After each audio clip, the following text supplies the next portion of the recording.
In this video, I'm going to talk about the social media strategies that are currently driving the most growth for advisors, and then how you can implement it so that it can work for you too. If you can do this in the right way, the way that I'm going to share you, it should take you less than an hour a week to implement, but it should also drive the most traffic for you. And really, it should make a big impact on your new business efforts, at least your marketing efforts to attract people to you.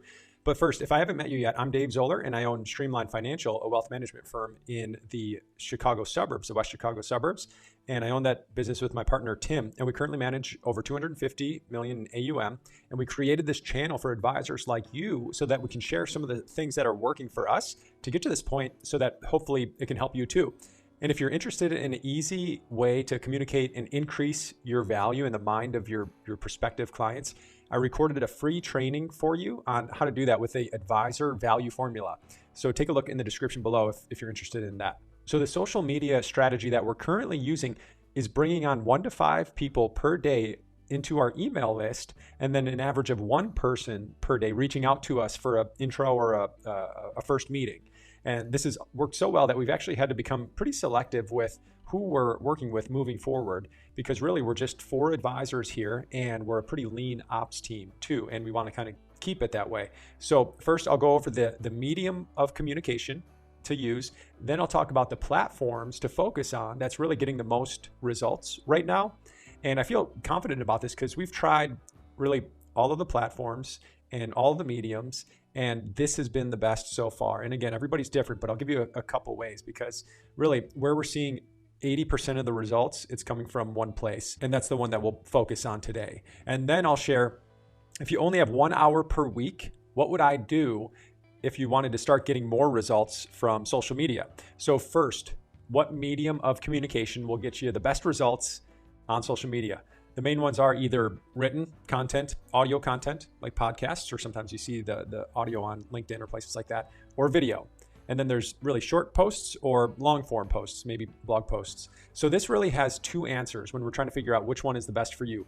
Answer number 1 is the content type that you enjoy the most consuming, right? When you're on social media, what kind of content are you most attracted to? What do you enjoy the most or spend the most time doing? Is it video? Is it YouTube? Or is it watching the videos on LinkedIn? Or is it reading the long form blog posts, or just the short posts? Really do the one that's most attractive to you.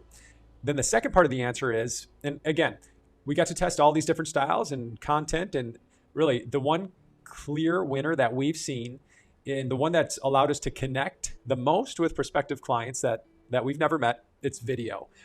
But don't worry, if video is out of the question for you, I'll give you the next best thing that we do, actually the thing that we started with a couple years ago when we wanted to make marketing more of an effort for Streamline. So why do I say video is number 1, at least in our list? It's the next best thing to being face-to-face, right? It allows viewers to connect with you in a way that written and audio can't really do. And once you build up that library of content, those videos, you're going to have an asset that's going to be able to continually work for you, connecting you to new people who come across your content. It's really valuable. That's what we're starting to see now after a year or over a year in really focusing on video. Very early on, though, in my efforts of recording video, I was amazed, really just the first few months, at the people reaching out and saying, it feels like I already know you. And I've talked to you. It's people I've met for the first time, and they're already saying that I feel like I know you. That's pretty powerful. At least it was when I heard that, when people were coming in. So video also, the great thing about it is that people really get a good idea of your personality and who you are. And the people who don't gel with you, or who might not be aligned with your personality, then they tend to not want to talk to you, right? Or they won't watch the videos. So my personality and communication style might be attractive to some people, and it's also going to turn some people off. But the people who like it, they're going to watch the videos, and then they're going to end up calling me. So it automatically pre-qualifies our ideal clients, and it can do the same for you. Now, one problem I've seen advisors make with video, and just a reminder, I'm going to get to, if you're not into video, what the next best thing is. But the problem is that many of the advisors that I talk to who are using video and doing it consistently, they're not getting many results, or they're not getting many people reaching out to them.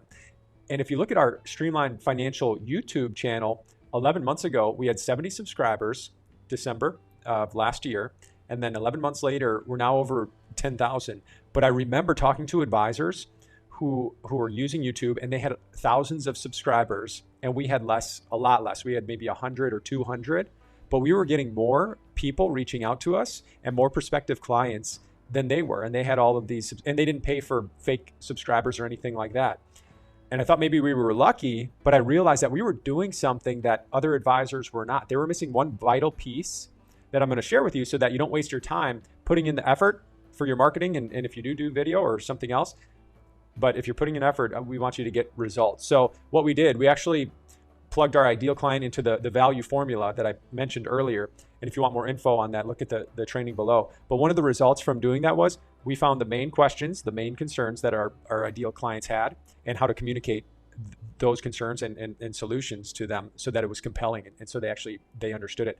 So we created a solution that didn't require them to talk to anybody, and we gave it away for free.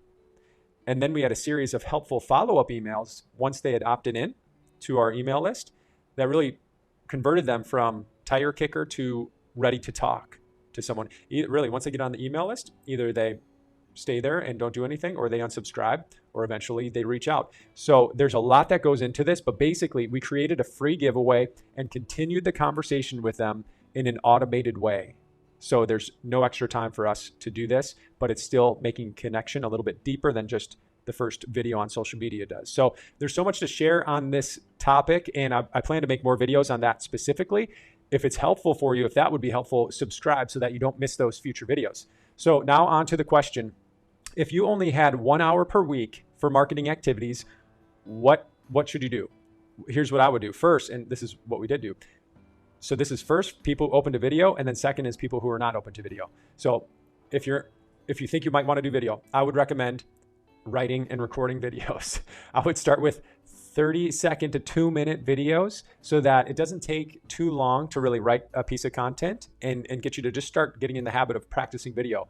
I would have the expectation that they're not going to be good, but the realization that video is going to be extremely important for you over the next 5 years, really probably longer, because of just how many people are moving to video.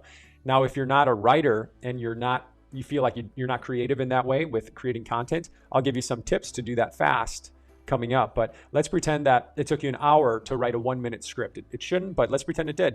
Well, that would be your time allocation for that week. That's it. You spent an hour. That's the max. Cut it off. Write one thing. Short script, 1-minute script. And then the following week, I'd spend your 60 minutes that you have recording on your iPhone and then posting it to social, which I'll get to next, what to do there.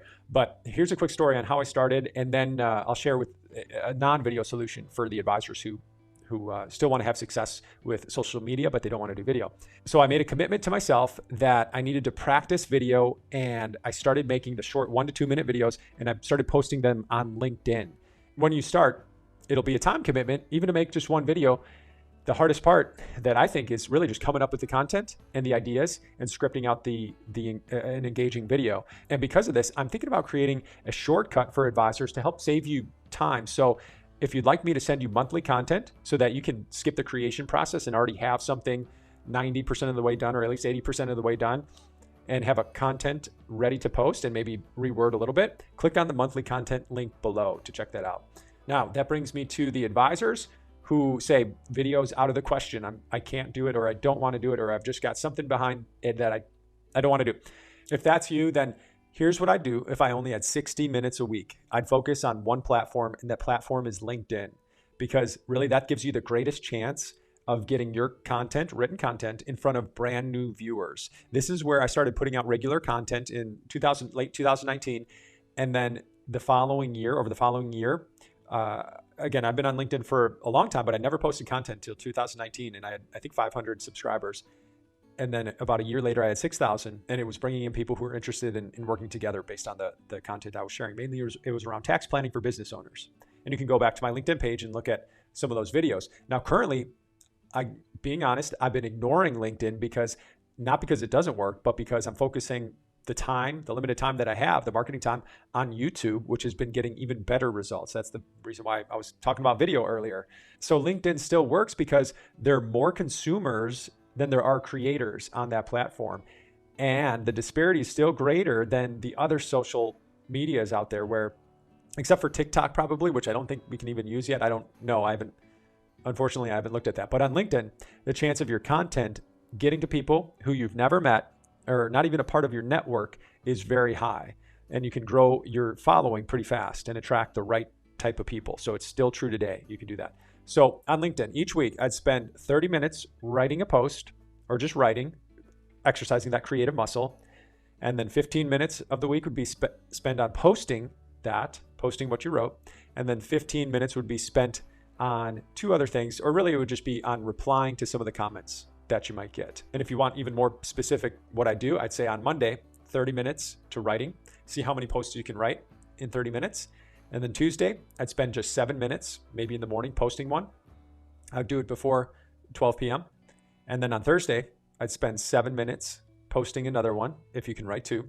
And then the remaining time, the 15 minutes or so, I would just spend on replying to possible comments that you get. That's 1 hour per week, a little bit each day. If you really wanted to chunk it, I guess you could do it all on Monday or a day of the week, and then just be diligent about that 60 minutes, 1 day a week. Now, that's just an idea of how to allocate time. You could find a different rhythm that works for you. And what I do though is just make sure you schedule it. I'd put it on the calendar and then I'd stick with it. You already know that the winners in social media and the social media game are the ones who are consistent. That's it. Even if they start out with really bad, horrible content or just not good content because they've never done it before, if they stay consistent, then improvements are going to be made. Your creative muscle gets stretched and you grow, and then you get better. I've seen it with a lot of people, and I believe that you can do it too. If you need assistance warming up that creative muscle, check out the monthly content membership below. That should really save you at least 30 minutes per week and give you some content that gets results, or at least has for us too. So if you saw my video on multiplying time, then you probably realize that 30 minutes of your time is probably equal to $500 or $1,000 really, just 30 minutes based on what you could be spending your time on. So that's why you might not want to do the content thing because of the time factor there. But anyways, check out the content link below. Now, once you get the consistent posting happening, there's a final piece to the puzzle that's very important no matter what platform you're on. I've seen a lot of advisors not do this, and that's probably why the advisors with big subscribers weren't getting a lot of results. So I'm going to share that with you right now. But first, if you found this video helpful, please like it and subscribe so that you don't miss the next video, or share it with somebody who maybe you can hold accountable, or you can have kind of a accountability partnership if you both want to get into more consistent posting on social media. So the final piece we need for social media to be successful is having a micro commitment that your prospective clients can make that don't involve having an introductory call with you, and they don't involve joining your email list, because I'm sure you know joining an email list isn't that compelling unless there might be a free giveaway that's associated with it. But if you had something they actually wanted that was easy for them to get and it took really a small amount of effort, that's what you want to have. This is such a big piece to all of this. I plan to create more videos around this topic, around the micro commitments and what people are really looking for.